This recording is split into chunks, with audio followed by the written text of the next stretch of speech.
Welcome back to the news at 10. We have some pictures that were sent in to our eyewitness portal. Let's share them with you, shall we? Let's begin with this photo sent in from Agege area in Lagos State. It shows people queuing up with gallons to buy fuel at this service station. Our eyewitness reporter calls on relevant authorities to resolve the situation. Staying in Lagos, our next photo was sent in from Western Avenue, and it shows a car loaded with roofing sheets. Our eyewitness reporter says this contravenes traffic regulations. The next one shows the condition of the Benin-Warri Highway. Our eyewitness reporter calls on the federal government and state authorities in Edo and Delta to fix this road. And from Abeokuta, the Ogun State capital, comes this photo showing 3 young men hanging on to this commercial bus. Our eyewitness reporter calls on the FRSC to arrest those involved in such acts. We end with this photo sent in from Calabar, the Cross River State capital, and it shows the impact of the leaking roof on the walls at the Calabar International Airport. Our eyewitness reporter calls on the relevant agencies to do something about it.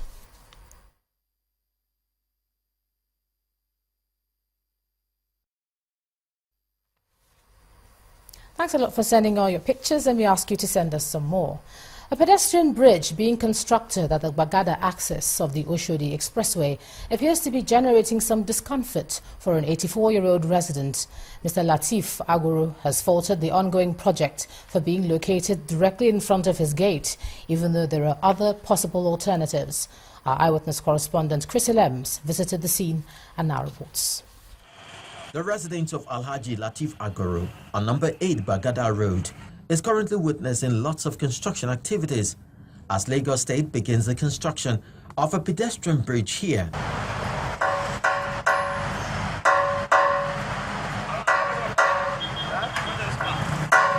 But for Alhaji Aguru, this means a different thing.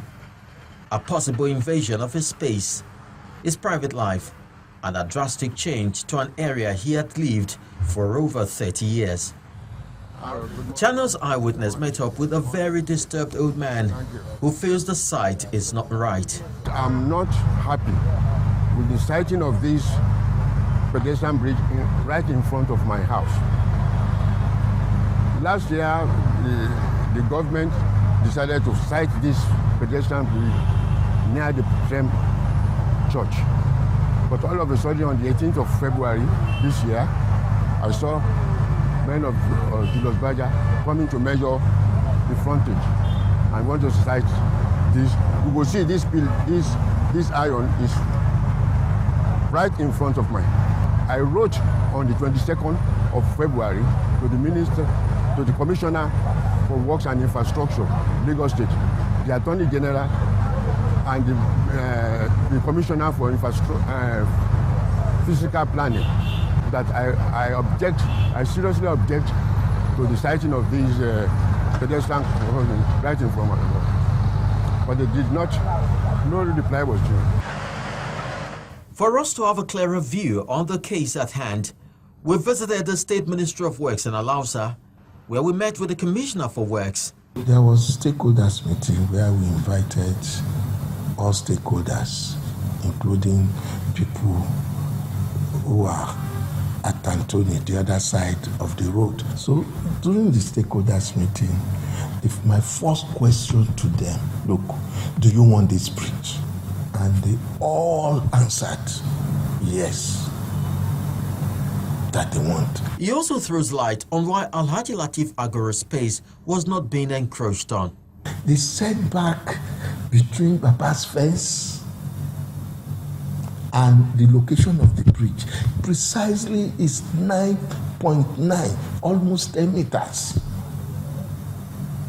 And I made it clear that whatever is in front is government property. And if by chance that we even encroach into your fence, into your property line, government is bound to pay compensation. While Alhaji Aguru continues on his fight to keep his domain free of any encumbrances, construction continues. Whatever the outcome of this case may be, let it be seen that the interest of all parties involved is given due attention. Chris Illems, Channels Television News. To take a critical look at this situation now, I'm being joined on the News at 10 by a legal practitioner, Mr. G.T. Ogunye. Thank you so much for joining us on the News at 10 tonight. Thanks for inviting me. It's a pleasure. You had the commissioner there that the setback between the fence and where the bridge is to be sited is about 9 meters. What do you think? Well, that's the commissioner saying that. That may not well be so, but assuming that that's so, it will appear that our major roads usually have setbacks. And so these setbacks are meant for future development or any emplacement or infrastructure intervention later. And so if the government is constructing that bridge within the ambit of the setback, it will appear that the government has every right to so do. However, if the bridge is being constructed in such a way as to impede the right of ingress and egress into and out of the senior citizens' house, I think that Baba has every right to complain. In any case, if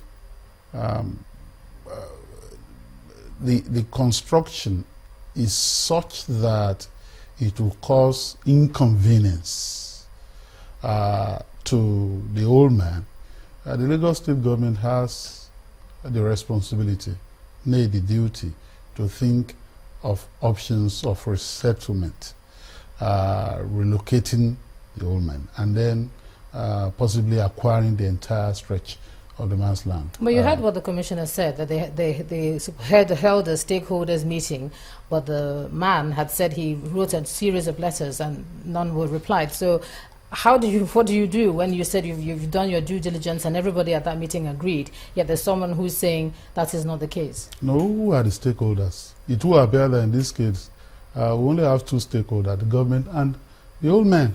The other people are not complaining that the bridge is directly in front of their house.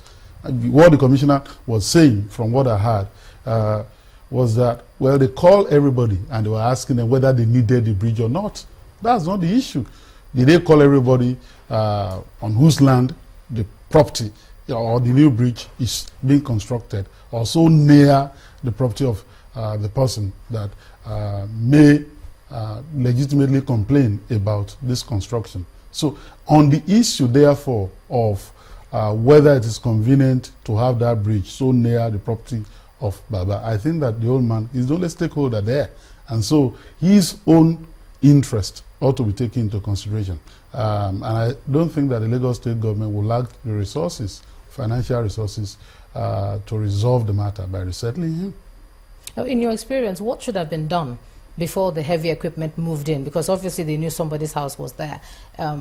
What could they have done better, or if they've done anything wrong at all? You know, generally, you know, and quickly, Nigeria is being portrayed as an unthinking country, as act before you think country, and as an afterthought country, in the sense that you have roads being built, no side work, you know, no anticipation that there will be development and so on and so forth. And then suddenly you then realize that you need to build a bridge, and then you start thinking about that. I think that what ought to have been done before now was to look at the entire area and see whether this new construction will infringe on people's right to property, because they have right against compulsory acquisition of property, either directly or impliedly. If you build a bridge so near my property as to suggest that even though you've not outrightly acquire my property compulsorily, but impliedly, because I can no longer exercise the plenitude of my rights in respect of that property, I have a right to complain. And so for me, what the government ought to have done before now was to have looked at the totality of the picture and to see whether it would be desirable to first acquire the adjoining lands, compensate those who are the owners of the land, and resettle them before you start constructing this bridge. All right, legal practitioner Mr. G.T. Ogunye, thanks for joining us on the News at 10 tonight. Yeah, thanks.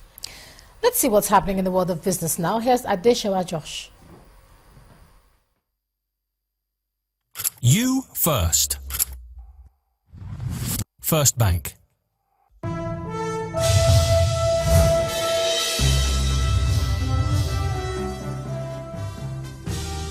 Thanks a lot, Ijema. Good evening, everyone. Welcome to Business News. The Central Bank of Nigeria has been asked to align its monetary policy with the provisions of the 2016 budget to achieve economic growth from the second quarter of 2016. An economist, Dr. Biodun Adedipe, is of the opinion that this year's spending plan is a step in the right direction, but believes the CBN should consider reducing the lending rate to align with the fiscal policy according to the budget. This is the first budget, I can say with all confidence, is now aligned to the structure of the economy, where you can talk about the allocations, addressing where the disconnect between the oil and non-oil economy had existed all these years. So for me, it's a budget in the right direction, and of course it means now also one major element of it, which I believe the Central Bank will still need to work on, given the aspect to raise now, and that is the fact that the budget talks about aligning fiscal, monetary, trade, and industrial policies. So which then tells me that when you have a reflationary budget, the one that we have right now, and the CBN increases the MPR, that is a contradiction, as it were. Now, when you raise the MPR, it's a signal that you want to make credit more expensive. But when you have a desire to grow your economy, you don't increase the lending rate, rather you reduce it. So in which case, I expect the next meeting of the MPC to take a second look at this. The bulls took charge of the Nigerian equities market today, pushing stocks up north at the close of trade. The all-share index is also up 0.63%. Temple Ashaju tells us more.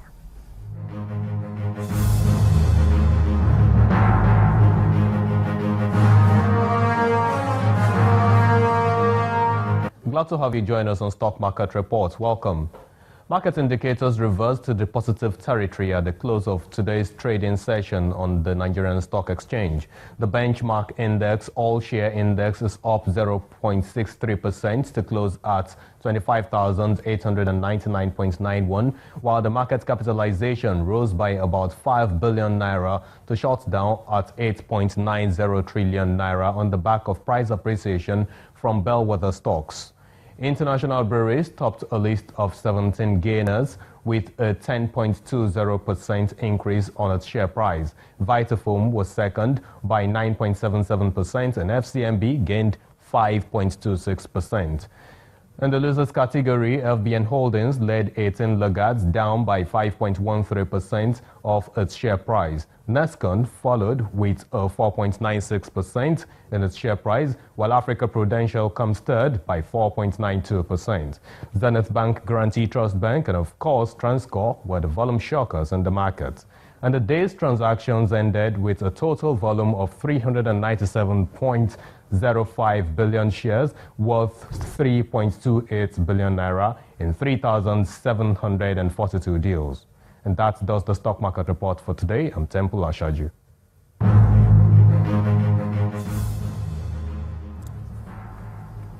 Thanks a lot, Temple.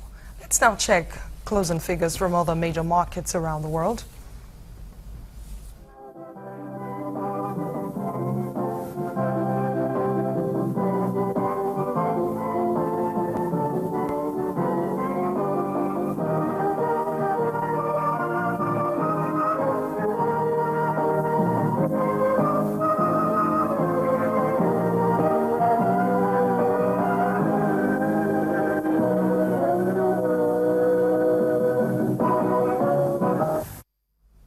That's Business News Tonight. The news at 10 continues in a moment. I'm Adeshewa Josh.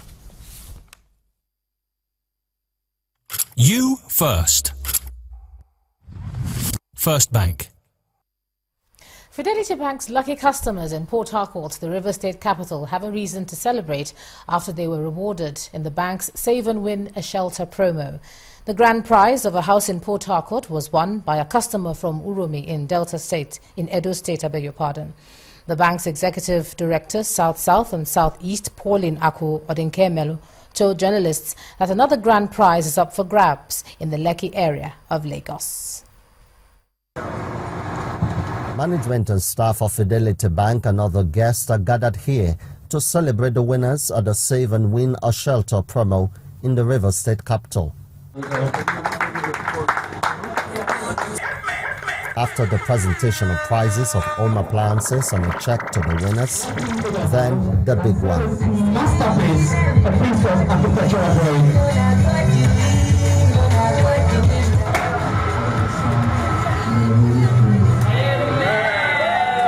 It's now time to see how it looks inside. I have a lot, but I will say short a word. I also give this opportunity to say, God, thank you. It's the first to say thank you, because He make everything possible. And I thank the manager who called my son. My son was afraid when they are calling him. Manager called him several times. Before he came to me, I said, you should go and meet the manager. Whether anything, he said, anything wrong there? I said, no. For the management of Fidelity Bank, developing a saving culture is key to economic prosperity. It's real, and we're all seeing it. This is Fidelity Bank's way of encouraging our customers to imbibe the savings culture. What we've done today has definitely given him a leg up for him to achieve his potential. It seems hard for the winner to stop dancing. And why not? For him, it's a dream come true. Emmanuel Ere, Channels Television News. Samsung Electronics West Africa has made an addition to its array of mobile phones with the launch of Samsung Galaxy Series S7 and S7 Edge. At the unveiling of the products, the company's Director of Information and Technology said the Samsung Galaxy S7 series is in response to customers' yearnings. The event, which was held in Lagos, had in attendance Samsung dealers, distributors and key partners. The evening started with guests arriving into the world of Samsung Electronics. Then a cocktail which provides another platform for networking. And the atmosphere is set for the official launch of the Samsung Galaxy S7 and S7 Edge. I say a big welcome to all our distinguished distributor, dealer, and key partner and the media. From this box comes the latest babies of the Samsung family. So officially in Nigeria, the Galaxy S7 Edge and the S7.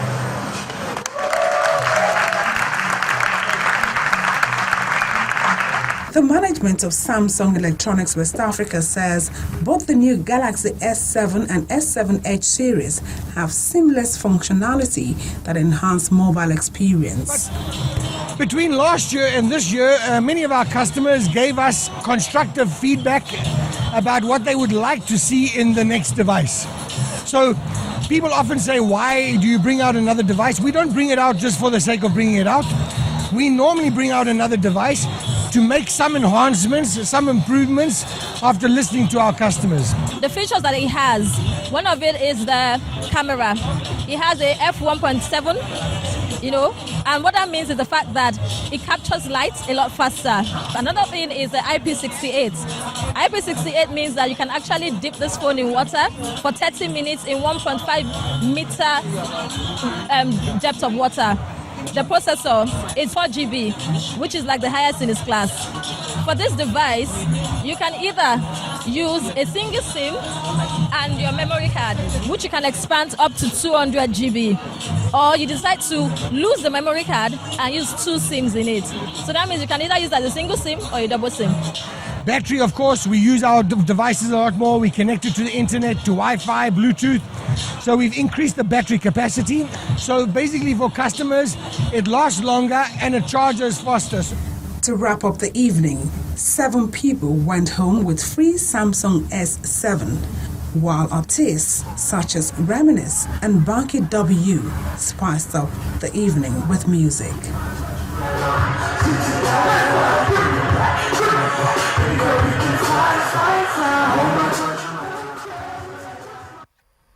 Still ahead on the news at 10, Nigeria's Super Eagles confront the Pharaohs of Egypt in a crucial 2017 African Cup of Nations qualifier in Kaduna. That's on sports. Please stay with us.